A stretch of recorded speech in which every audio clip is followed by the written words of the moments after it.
ये वाली जो मैं बात आपको बताने वाली हूँ ना, इसे सुनकर ना बहुत ज़्यादा हैरान हो जाएंगे और सोचने लगेंगे क्या सच में हमारे अंदर इतनी ताकत होती है। आप ये तो जानते हैं कि इंसान छींक मारता है, इंसान क्या जानवर भी छींक मारते हैं।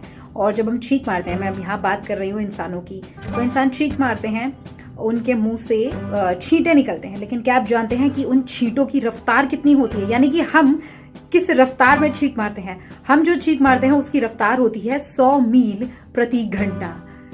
आप इमेजिन करके देखो, हम इंसान इतनी तेजी में छींक मारते हैं आज छींक करके। ऐसे ही रोचक बातों के लिए आपको चैनल को सब्सक्राइब करना है और मुझे कमेंट सेक्शन में ये भी बताएं कि छींक वाली ये बात आपको पता थी।